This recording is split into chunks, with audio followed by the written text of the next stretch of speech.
What's up, guys? It's Summer Siren, and today we're doing the part two of my archaeology iceberg explained. I mean, me reacting to the archaeology iceberg explained by the YouTube channel Trading Explainer. If you guys haven't seen my part one, you guys should go check it out.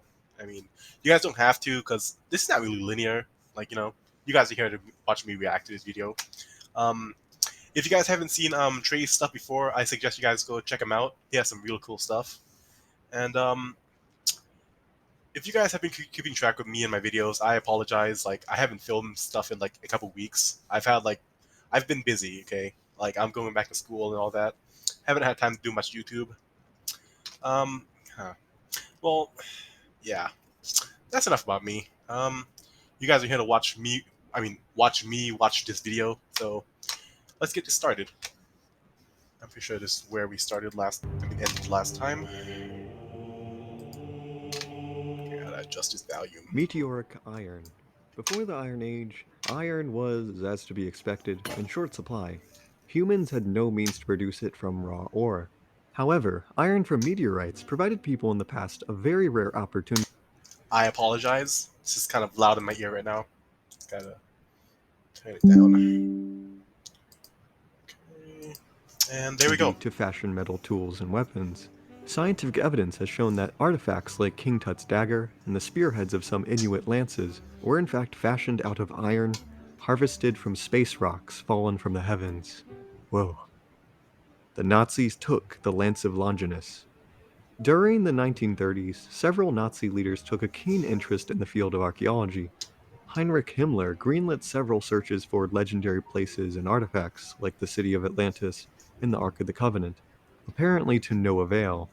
One object that was supposedly recovered by the Nazis was the Lance of Longinus, or Holy Lance, the spear allegedly used to pierce Jesus' body on the cross. The imperial regalia of the Holy Roman Empire dubiously claimed to have acquired the lance in the Middle Ages. In 1938, after the annexation of Austria, the relic was brought to Adolf Hitler and displayed in Germany for a short time. After the war ended, however, the Holy Lance was returned to Vienna. If I remember correctly, like didn't they do like a DNA analysis of it and like or like some I can't remember. It was something like that, and they were like, yeah, this wasn't like used during this wasn't around during the time of Jesus Christ, something like that. I can't remember. I think I watched a documentary about it. Crown of Nails. Well, maybe not. The Iron Crown of Lombardy is a metal crown made during the early Middle Ages for a Christian Italian king. A band in the crown was supposedly made from one of the iron nails used in Jesus' crucifixion. However, an examination of the headwear has revealed that it is 99% silver, not iron, meaning the legendary story surrounding it is almost Then what's the other 1% made out of?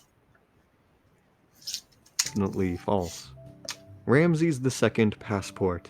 In 1976, the 3,000-year-old mummy of Pharaoh Ramses II was flown from Cairo, Egypt to Paris, France, so that he could receive a much-needed restoration.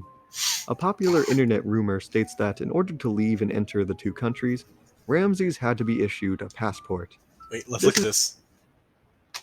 What does that mean? Type P. Okay, country code. I think that's like where he's from, Egypt. All right. Ramses II, full name, date of birth, 1303 BC. Place of birth, non-existent. Okay. Nationality, Egyptian. Sex, male. Okay. Okay. Profession, king, deceased. is a bit of a half-truth, as although a lot of That's paperwork cool was though. created for him, an actual physical passport was never produced. This Oh, image circulating around on the internet is a clever Photoshop. oh. GoldenEye. I mean, it would be cool if it was real though. It would be cool. At the site of Share Sukte, a skeleton belonging to a woman possesses the oldest artificial eyeball ever found. The eyeball was covered in a thin layer of gold and was worn regularly while the woman lived. Cool. Ancient Barbies. Ancient dolls for children have been discovered at several archaeological sites around the world. Some of these dolls are really creepy looking and incredibly similar to modern Barbie dolls, with posable limbs and decorative clothes that That is actually very cool. Like, like to like someone actually like carve out like these like the joints. Yeah, like that's can like be a lot of swapped work. out. Gay caveman. This was an incredibly bad piece of journalism. Okay, so in 2011 in the Czech Republic, archaeologists uncovered a prehistoric skeleton that appears to have been biologically male, but had been buried in a ceremonial manner that was typically reserved for females in this society. Hmm. This led the archaeologists to speculate that this individual might have represented an example of a third gender, or an individual with a gender role that was neither wholly male nor wholly female, something common in many cultures throughout history. Third gender burials like this are actually quite common in archaeology, particularly in North America and in pagan societies. Now, the media totally misunderstood the story. News articles shouted, "Gay caveman," when the original archaeologists said nothing of the sort. It might be more accurate to think of this individual as a transgender caveman or non binary caveman.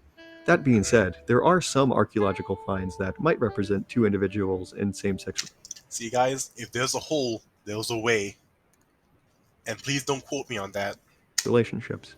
But as with many things in archaeology, it's hard to know for sure. Dendra light bulb. This is a stone relief in the Egyptian temple of Hathor, vaguely resembling a modern light bulb. The relief is actually a depiction of a scene out of Egyptian mythology, involving a serpent emerging from a lotus flower. The nearby I mean, does that look like a light bulb to you guys? To me, that looks like an eggplant. See, even back then, the Egyptians had jokes. hieroglyphics confirm this interpretation. Scooby Doo mug refers to these really amazing Greek terracotta vases made in the shape of realistic dog heads. That's cool. The Hobby Lobby smuggling scandal. Whoa boy, this is quite the doozy. Okay, so starting around 2009, representatives of the popular arts and crafts store chain Hobby Lobby, you know that store your grandma gets her minion stickers and scented candles from, purchased $1.6 million worth of ancient Iraqi artifacts from dealers in the United Arab Emirates, literally thousands of Mesopotamian cuneiform tablets and cylinder seals. The evangelical Christian Green family, the owners of Hobby Lobby, wish to put many of these artifacts on display in their Museum of the Bible, a museum that has often been criticized for its, let's just say, lenient views towards historical accuracy. Now, you might be wondering how these artifacts from Iraq Okay. ended up in a completely different country, and I'm happy you wondered that because Hobby Lobby Smuggling. allegedly sure as heck didn't. As it happens, the majority of the items lacked much, if any, supporting documentation of their past ownership, which is crucial to ensuring an artifact was obtained legitimately and not through, I don't know, looting? Well, Hmm. guess what? Hobby Lobby bought over 5,000 illegally looted artifacts. You see, after the American invasion of Iraq in 2003, the country was left in complete disarray, and looters quickly began to pillage Iraq's archaeological sites and museums, selling the stolen artifacts to dealers on the black market. I mean, it's kind of sad that people do that, like pillaging like archaeological sites. I mean, I get why they do it. Like they need the money or like that, or like. But it's kind of sad because like people who have no experience like go digging these things up. Like you could damage them and like you're basically destroying history, and that's pretty disheartening. I mean, that's pretty sad, you know. These items would then resurface outside the country, their shady origins left People's eyes though. unquestioned by future buyers. We know that some looters were just local civilians just trying to make money Yeah. to See. feed their families. However, others have been connected to more malicious organizations. Yeah. In 2011, US Custom agents seized several shipments of Hobby Lobby's artifacts, after correctly suspecting that they had originally been acquired through illegal means. Now, it is, debatable if the parties involved were aware of the illicit origins of these artifacts, but let's just say that they had been, accidentally mislabeled in custom declarations as ceramic and clay tile My sponsors very quickly. See.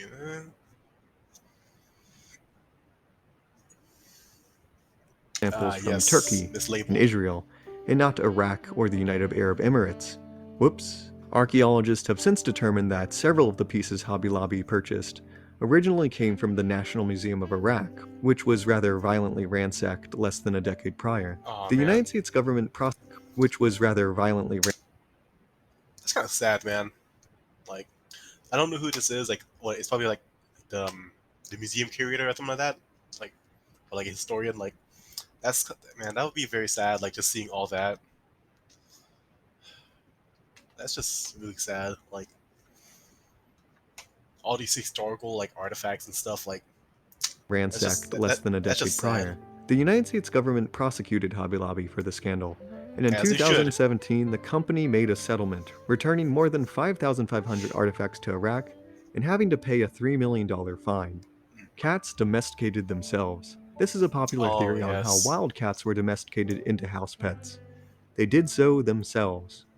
When early human farmers began to create food stores for their excess crops, it attracted mice and other pests. Cats, drawn by the high concentration of easy prey, began to live near human houses until gradually over time, cats learned to live Yeah, that's kind of interesting how that worked out. Like with dogs, we were like, "Hey, dog, I'll give you some food if you help me out."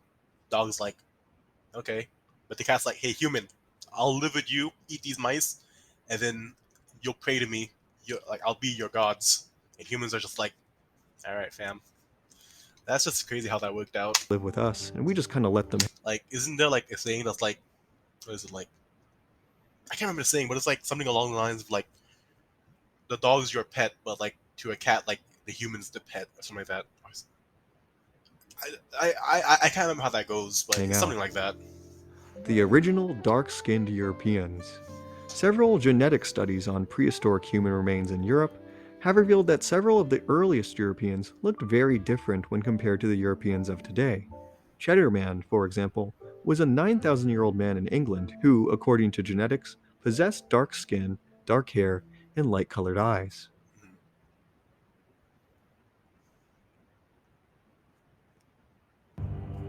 All right, next layer. El Gigante. El Gigante is the name given to the largest moai, or Easter Island head, ever constructed. However, it was never lifted or transported from its original quarry, Mhm. due to the sheer impracticality of its size. Yeah, Mickey Mouse Pre-Columbian Car. The wheel and axle are often regarded as one of the earliest and most essential inventions to humanity, as they make transportation, especially over long distances, much easier. However, in some regions, like in Mesoamerica, it appears that wheels and axles never it's kind of interesting. Like, I wonder why like some civilizations did not discover the wheel. Like to a modern thinker, like we see the wheel as like a very basic like shape and like a very basic tool that we use like for everything. And like it's kind of interesting how back then like some civilizations like did not just discover that. I mean like or never really used it. That's just really interesting to think about though. gained as much prominence. Oh, the Mesoamericans invented them, but appear to have only used them for kids' toys, never incorporating them into larger wagons or chariots. The Yeah, I can't remember. I think I read someone like I think like they said like in Mesoamerica like this one of the reasons why like they never really had the wheel was because like having wheeled like carts was never very practical or something like that because like back then if you had like a wheeled cart or like something like that you had to have like a pack animal carrying it, like horses, donkeys, or like that. They're pulling it, like, but in the Americas, like they didn't have that. They had I call forced labor, if you get what I mean. But yeah, and also like so basically like the wheel would not have been very practical. So it was never really developed in a way. I mean, it was never really developed. And then like I don't really know. The reasons for this are unclear, but it appears it might have something to do with the fact that Mesoamerica lacked large domesticated Yeah, animals to be see, used as beasts of burden to pull said inventions. and like I said, some of that forced labor. So there was little practical use for them. Green Sahara. There was a period in prehistory where much of the Sahara Desert, one of the most inhospitable places on Earth, was not a sandy wasteland, but Mhm. once a lush and Yeah, and wasn't like Antarctica also like a jungle or something like that also? wet grassland. Evidence of this period exists in Oh, and did you guys know technically the Antarctica is technically a desert? Search it up. prehistoric rock art, showing that giraffes, rhinos, elephants, Is it? You know what? I'm gonna search up very quickly, just make sure I'm not an idiot.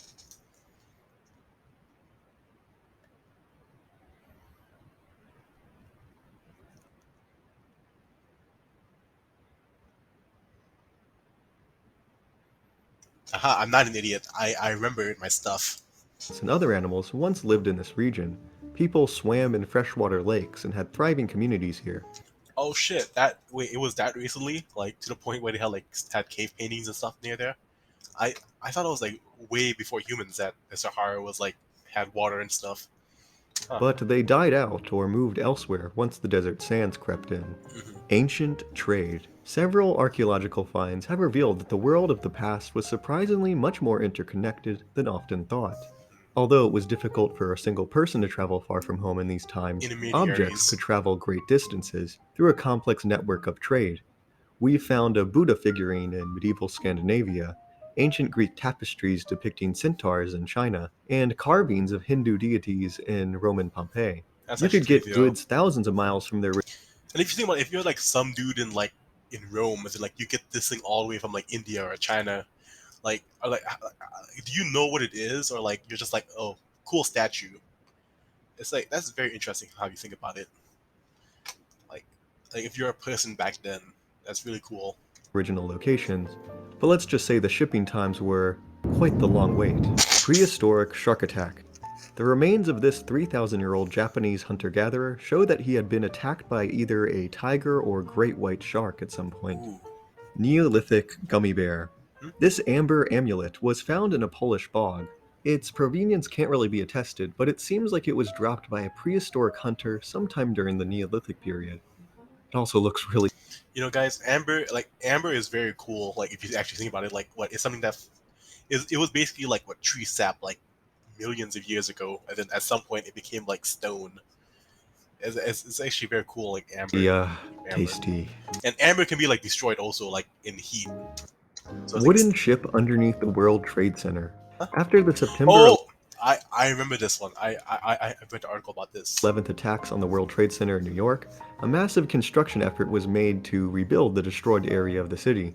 In 2010, an excavation site revealed that 20 feet below the New York City street level was the intact hull of a wooden ship dated to the 1700s.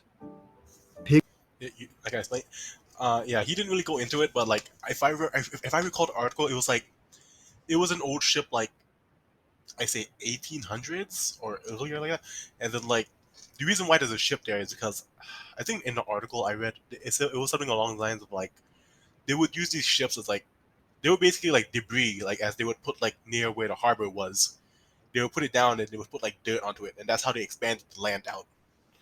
Is like because if you look at old maps of like New York and stuff like the land is totally different like from compared to modern maps like where the water line is. It's more like it's more expanded, and that's because like people back then they would have like put dirt and whatever like as a way to expand the land. And I think they did the same thing in San Francisco also with old ships. So if you go like to those places and like I mean not actually dig but like there's probably like old boats under there. Pygmy mammoth in Egypt. There's a mural in an Egyptian tomb, the Rekhmere tomb, that seems to depict a small hairy elephant on a leash. There is a kind of fringe theory that the animal depicted is not an elephant, but a woolly mammoth. Although not entirely impossible, this probably isn't the case. As per my previous tablet, 4,000 years ago, a Babylonian administrator wrote a complaint on a cuneiform tablet that reads, I am not getting water for my sesame field. The sesame will die. Don't tell me later you did not write to me. The sesame is visibly dying. Ibi il Albrot saw it. That sesame will die, and I have warned you. Are you lifting, son? Refers to the infamous Bybon stone, a large block of granite found near Olympia, Greece, and dating to the 6th century BC. The stone has been engraved, presumably by a man named Bybon, with an inscription that reads, Bybon, son of Fola, has lifted me over his head with one hand. Can we just take a moment to appreciate how Bybon wrote his inscription in the first person perspective I of was the thinking that too. stone? Viking And also like also one more thing. I was looking at like how that's written. It's kind of crazy how ancient Greek was written. Like let me go back to it. Like see how it's written. Like ancient Greek can be written like from right to left, left to right, bottom to top, and like it's gonna follow it too, like how you read it. So it's like very difficult to read like for historians. Or is that Egyptian? I'm thinking of. I'm pretty sure it was Greek. Yeah, like how it's written is like it's like you can read it from up to down and then keep following it as it goes in like in a line.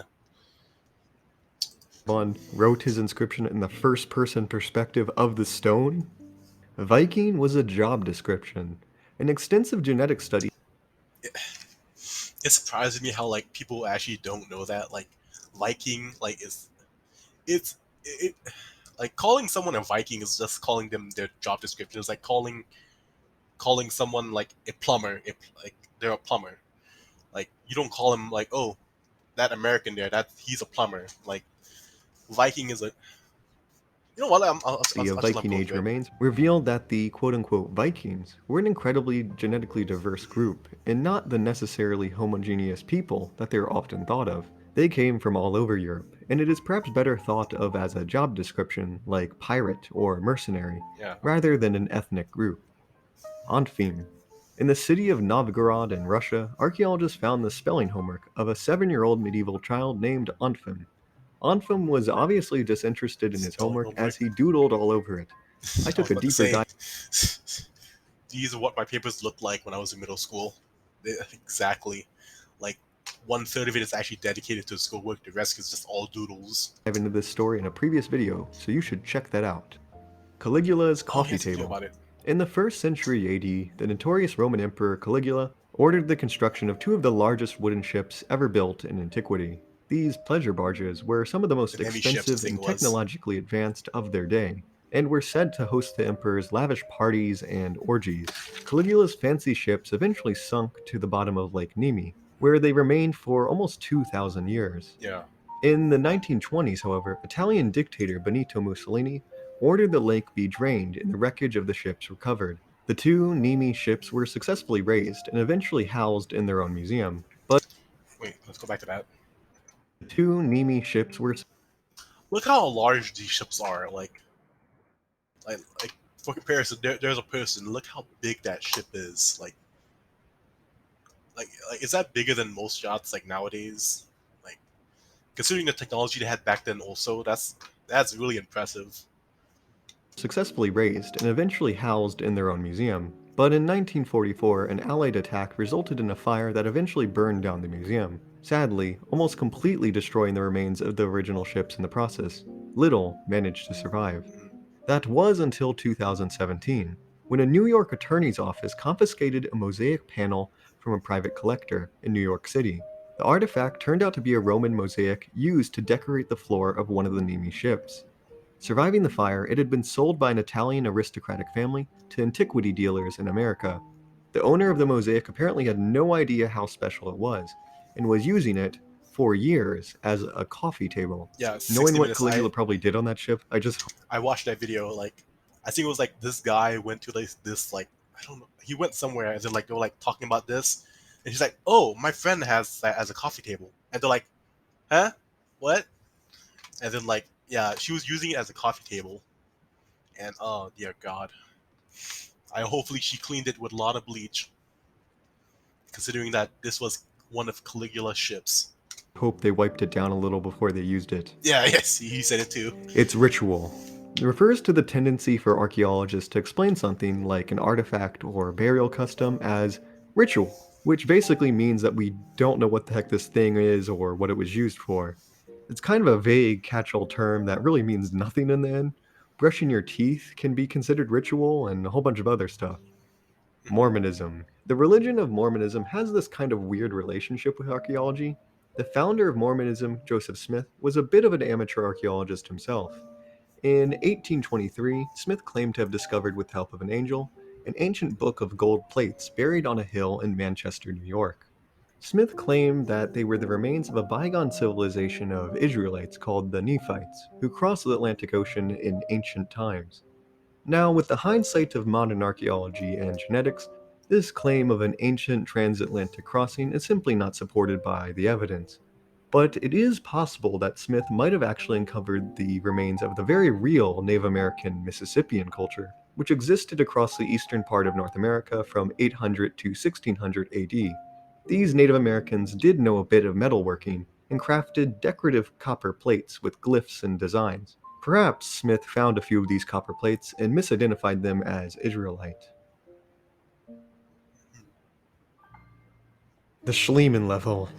This level is devoted to the story. Wait, you're telling me this dude has his own lair? I'm trying to remember where. I'm trying to remember who this was. I recall a documentary. Like, wasn't it like something to do with like Troy, right? Story of one of the founders of modern archaeology, the man us archaeologists really love to hate, Heinrich Schliemann. And oh boy, was this guy wild. Heinrich Schliemann was a German businessman in the mid to late 1800s who had a passion for the works of the ancient Greek poet Homer, and used his extensive wealth to finance his hobby of digging up ancient sites across the Aegean. Schliemann's lifelong dream was to hunt down the legendary city of Troy, mentioned in Homer's Iliad and the Odyssey. At the time, this was seen as a bit of a fool's errand. Up until the late 19th century, Troy and the Trojan War was largely thought of as a fantasy or a myth with no historical basis. Schliemann disagreed and believed that the war was an actual historical event and the city was at one point a real location. After some sleuthing, he identified the site of Hisarlik in what is now Turkey as the historical Troy and began excavating it in the 1870s. With the most delicate of archaeological methods, dynamite. The crazy Oh, I didn't know. I didn't know about the dynamite. I only knew about him like digging up, like just being like damaging like while he was digging. I did not know about dynamite. thing What is that the? he was right. Hisarlik is seen by modern archaeologists as the historical Troy. Unfortunately for us, however, Yeah, see how like this. I mean, technically, it would not be the wrong way how to. I think like they use this method as digging, but like he was just damaged trying to find what he's looking for. Like like if I remember correctly, like there's different layers to this sites. I mean, to this site. Like there's like the before the like there's like the Greek layer, there's the Roman layer, and there's like the modern times layer, like something like that. But there's different layers like to the city. Schliemann was the one who found it first, and his explosive methods were devastating, destroying much of the important historical context of Hisarlik forever. For example, we now know that the soil level that Schliemann identified Yeah, see, like there's like different layers. Like there's where the settlement began later, all up here. See, right? as the Trojan War was too old to be Homer's Troy, Yeah, and in order for him to access this older level, Schliemann had to recklessly remove the younger layers above it, effectively obliterating all traces of the real Trojan War in the process. yeah. Schliemann kept few, if any, records or maps of his excavations too, so he took little care to document the locations of objects or finds. He also had this tendency Follow modern archaeology in my butt. to claim any artifact he found must have belonged to someone historically significant, calling things like the treasures of King Priam or the Mask of Agamemnon, based on absolutely nothing. He literally just went, yeah, sure, that sounds right. Source? I made it all up. But wait, it gets worse. Schliemann smuggled several of the more valuable of Troy's treasures out of Anatolia, and the Ottoman Empire only knew about this because Schliemann let his wife, Sophia, wear the priceless 4,000-year-old jewels in public at like parties and stuff. My heart like is it's literally aching. Oh god. Oh, Which is like, what? Upon learning this, the Ottoman like I kid you not. Like oh my god, I can literally feel it. Oh my government god. understandably banned Schliemann from digging in their country As they should. As they should. and tried to sue him for the gold, but he just fled to another country and dug up the ancient city of Mycenae in Greece instead. All agree Schliemann was pretty bad, pretty bad, even for the time when the field of archaeology was still in its very infancy. The amount of damage to science Schliemann did through his needlessly careless methods is immeasurable. Like I kind of wish there would have been like a guy be like, "What the hell are you doing? You should stop that, dude." Like I wish there was a guy back then that said that, and he probably. To say the I just least. hope We this part can is never over. get the knowledge he destroyed back. Schliemann's story basically serves as the textbook example of how not to do archaeology. Hmm. Oh, Schliemann, you rapscallion, you.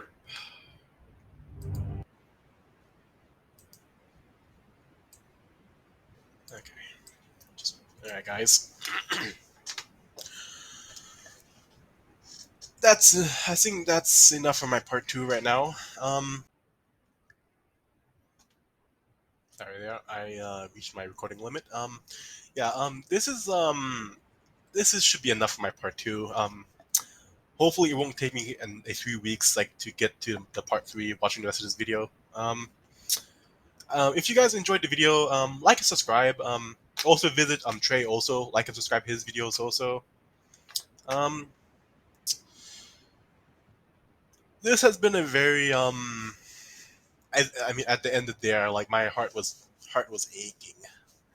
Like, I love like history and stuff, and seeing like someone doing that, like it's like seeing someone going into a museum and wrecking the whole place. And hopefully my part three isn't this bad for my heart. And I don't really know what else to say, but yeah, I hope you guys have a good rest of your day, and yeah, see ya.